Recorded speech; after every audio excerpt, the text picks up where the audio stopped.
Bonjour tout le monde. Aujourd'hui, je vais vous parler d'un sujet, le refus de voir le côté sombre en soi. Donc, je suis tombée sur 2 articles, environ dans la même semaine, voilà pas long, qui traitaient de ce sujet-là. Un par une psychiatre à Paris, puis l'autre par la présidente là, de l'Ordre des psychologues du Québec. Donc, les deux traitaient de ça d'une manière différente.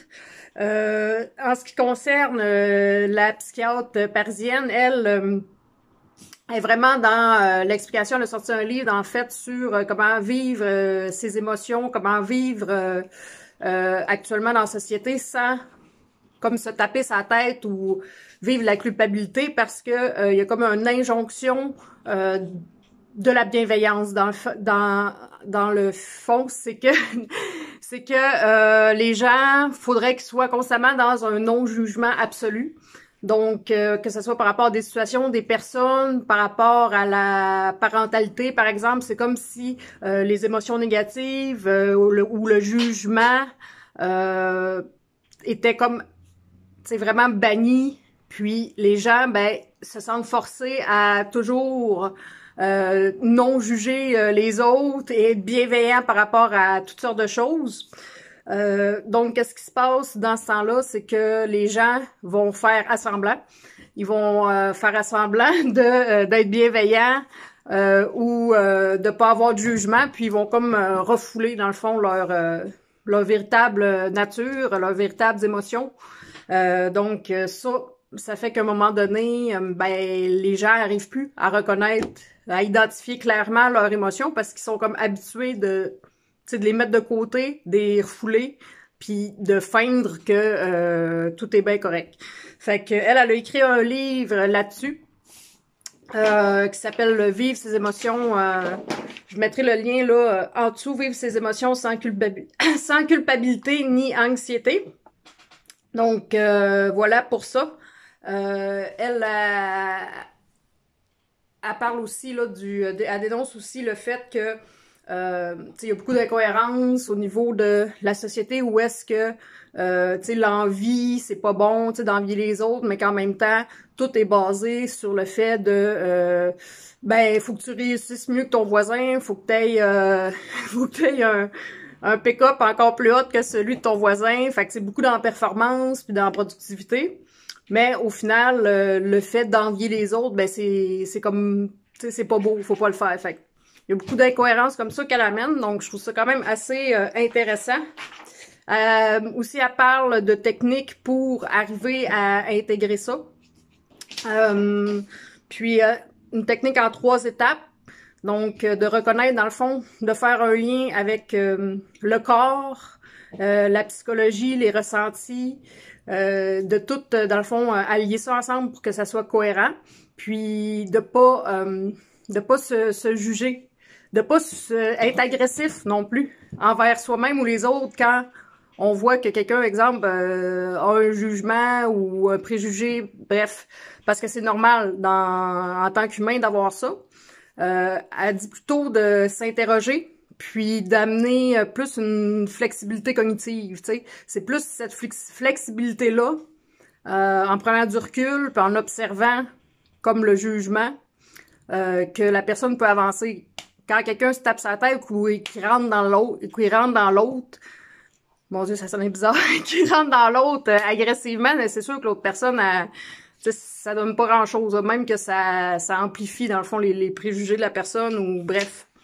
Fait que c'est ça. Puis c'est, effectivement, faut absolument pas combattre les jugements qu'on pense qu'on a en faisant comme l'inverse, parce que ça va comme augmenter, dans le fond, ce type de pensée-là. Dans le fond, quand on se combat soi-même, ça fait juste augmenter, dans le fond, ce qu'on essaye de combattre. Fait que ça, c'est un principe en psychologie de base. Puis, c'est ça. Fait que c'est le principe là du faut pas que tu penses à un furet blanc. Ben là, tu sais, la personne, elle a le furet blanc dans la tête. Fait que c'est à peu près la même affaire. Que, faut pas que j'aie un jugement par rapport à cette personne. Faut pas que j'aie un jugement par rapport à telle affaire, ben, tu sais, en même temps, ça mène à rien, là. Je veux dire, il faut se questionner à savoir, OK, mais pourquoi je pense de cette façon-là? Est-ce que j'ai des raisons de le faire? Est-ce que ça remonte à loin? Est-ce que, bref, ça vient d'une blessure ou je suis influencée par telle personne? Donc, c'est ça. Ensuite, pour l'article qui a été paru quelques jours après par la présidente de l'Ordre, elle, elle parle de reconnaître le côté obscur en nous. Puis ça part dans le fond de l'enfance, à quel point que on est conditionné très tôt à être un enfant qui est bon, un bon ami, un bon étudiant à l'école, puis tu sais, on est comme récompensé, puis les choses qui sont dites, c'est souvent les côtés qui sont bons. Fait que c'est comme rapidement l'enfant apprend à avoir honte finalement de ses côtés imparfaits. Fait que ça, en tout cas, le fait d'avoir honte, ça amplifie parce que la honte, c'est une émotion négative très néfaste. Donc, si quelqu'un a une émotion négative, rajoute la honte par-dessus, ça devient comme un peu complexe. Mais bref, tout ça pour dire qu'elle, dans son article, elle parle du moi idéal de l'enfant. Que, à un moment donné, il y en a qui gardent toute leur vie. Tu sais, cette illusion-là de vouloir être parfait, de vouloir plaire à tout le monde, tout ça. Mais d'autres aussi apprennent à le mettre de côté.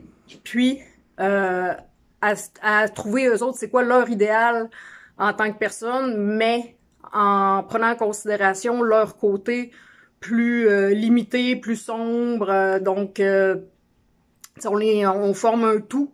Donc, on peut pas nier les aspects qui sont plus négatifs sans gaspiller beaucoup d'énergie psychique, là, finalement, tu sais. Puis ça sert à rien parce que, bon, les côtés plus sombres restent là. Quoi qu'on fasse, là.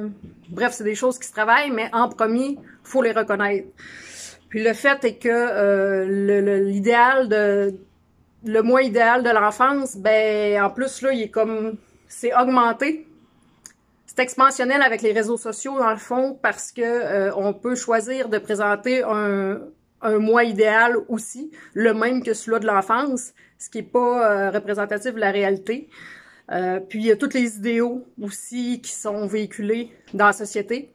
Donc ces trois affaires-là font en sorte que c'est quand même assez compliqué de se voir tel qu'on est, de s'accepter tel qu'on est, puis de pas avoir honte, mettons, de certains traits qui sont plus désagréables ou en tout cas moins adéquats. Donc elle parle de ça, puis de voir finalement l'idéal du moi, c'est dans le fond voir, ok, c'est quoi mes valeurs, mes objectifs, puis tu sais, de pas avoir des attentes irréalistes, puis d'y aller comme ça là, pour se sentir accompli, apprendre à se connaître à travers ça, puis créé des vraies relations sincères. Fait que c'est un peu ça. Donc, c'était les deux articles qui se regroupaient par rapport au côté sombre de chacun de nous. Alors, en espérant que ça vous fasse un peu réfléchir, puis sur ce, ben, je vous dis à bientôt. Ciao!